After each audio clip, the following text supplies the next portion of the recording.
All right, the biggest takeaway from the win. I thought, as you look back at it, look at the film, reflect on things. I thought it was a good team win. Shutouts are great, and as a defensive coordinator, I always used to hand out those 0 bars, candy bars. You can hardly find them anywhere. I found them at Walmart over at West Carrollton, but so we've got 100 of these candy bars, 0 bars, because as a defense coordinator, I always used to give them to defense. As a head coach, you realize a little bit more what goes into that. And it was ball control, right? We were only out there less than 50 snaps defensively. It's a lot easier to get a shutout when you're going to play 80. So I just like the all 3 phases work together to achieve that goal.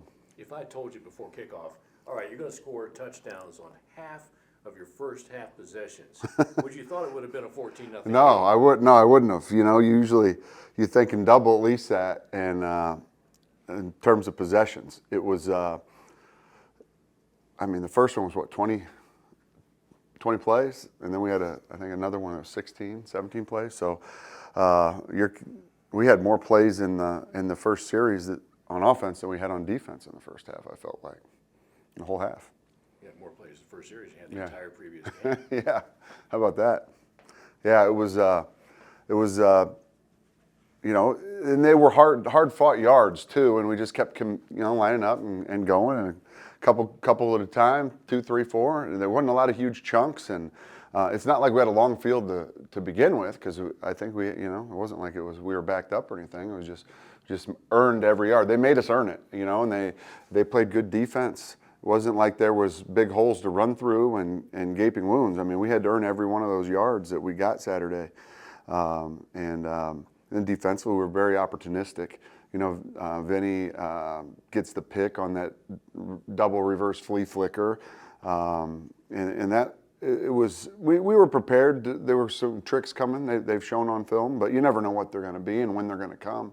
So it's always got to stay present in your memory bank so you can react to things. And he reacted to it, and it was a well thrown ball. Looking at it on film, I thought it might have, it was probably an underthrown ball, and that's why he was able to get to it. It's a great pass. Then he just tracked it and went up and got it. So it's good stuff. As efficient as you were offensively, not just moving the ball, but no pre-snap penalties. Yeah. And you lost Ben Hefner in the first half, and you kind of kept going without missing a beat. Yeah, I was really proud of Lucas Shalal stepping in there. He's super sharp. He knows the offense. He knows the calls. And the center, we put a lot on the center. He runs the whole front, and they've got identified fronts and things like that. And he's sharp, so he can handle it. And those other guys, he's got 2 veterans playing right next to him, in McDowell and Imes. So you feel good about that situation. But yeah, we didn't skip a beat, and you can't expect to. You got to just. Next man up, we got to go, and that's why you work hard to build depth, which is, we're fortunate. We got a bye week. We continue to work with those second string guys, kind of third string guys, bring them along. But that was his first meaningful snaps. Oh, for sure.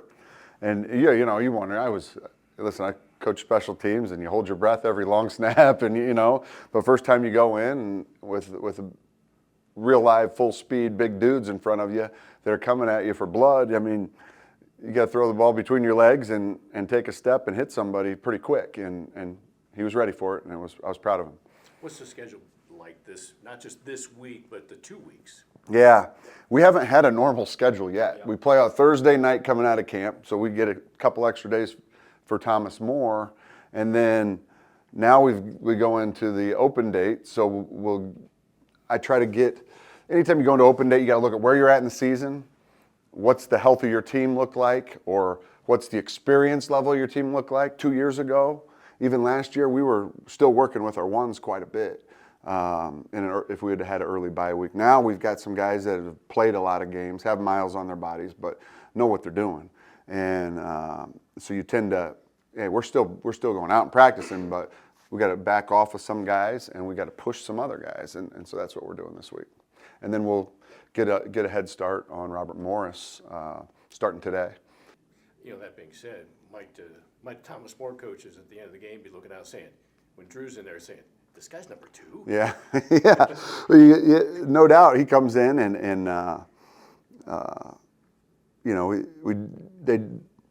dropped a couple balls, but then that last one there to Mike, I'm sorry, it was really nice throw, and it's a great feeling as a head football coach to know that your number 2 has that much game experience under his belt. I mean, it's like a 1A and 1B, and that's a good problem to have.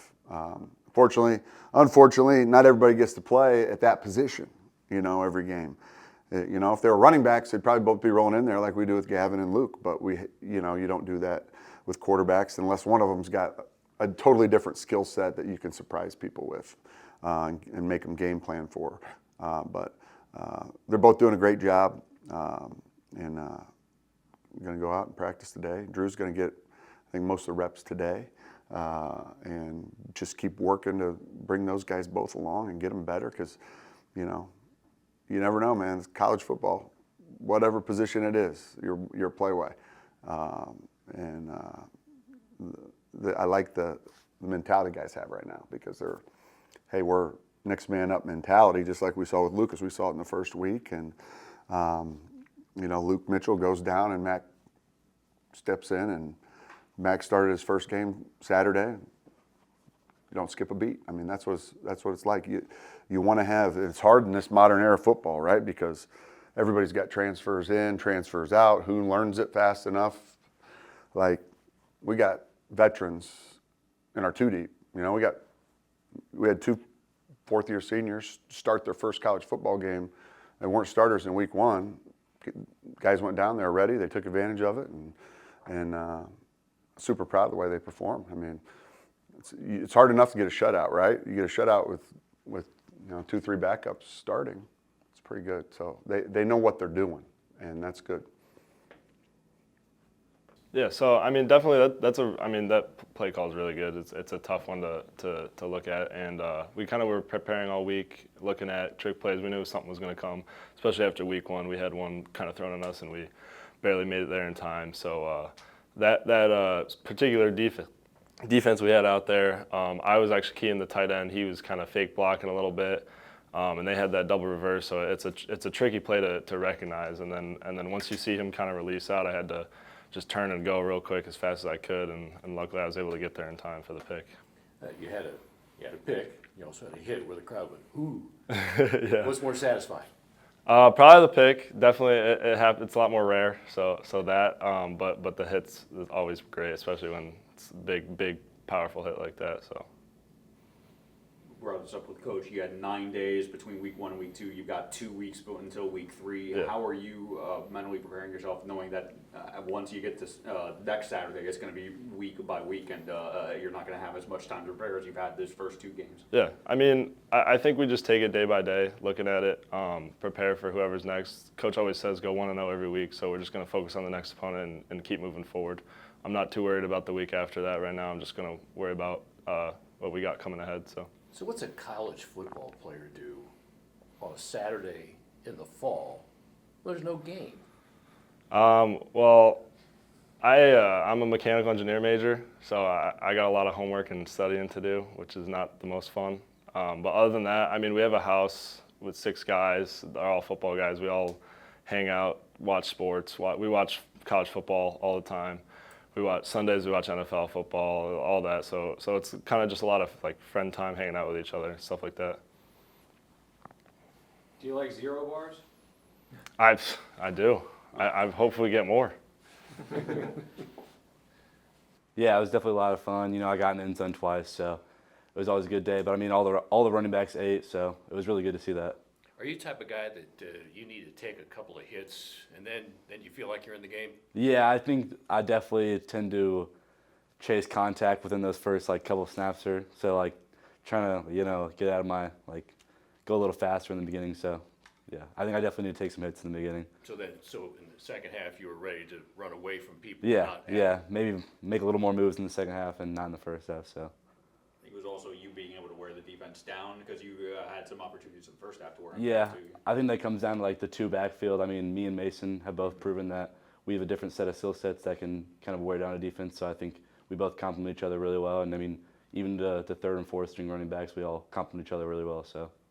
The coach talked about Lucas coming in when Ben went down, and offense never missed a beat. I mean, no pre-snap penalties, everything seemed to just be clicking. Yeah. I mean, he's ready to step up. He's my roommate, so I've seen him work like on and off the field. He always takes his like diet really seriously, gets his sleep in. But yeah, I mean, it's always scary seeing the captain, especially a center, go down because they're always the ones making the calls for the front and stuff. But I mean, Lucas, he was ready to go and he took a shot and he did really, really well. I'm excited to see how his progression continues. Well, it had to be a pretty happy night back home with both roommates having a good game. Yeah, it was a good time. Yeah.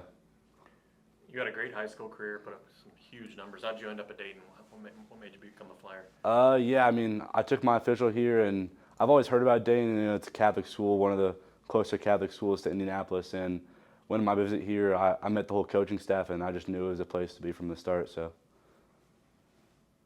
All right, and then you and Mason both went over 1,000 yards in your career in the same game.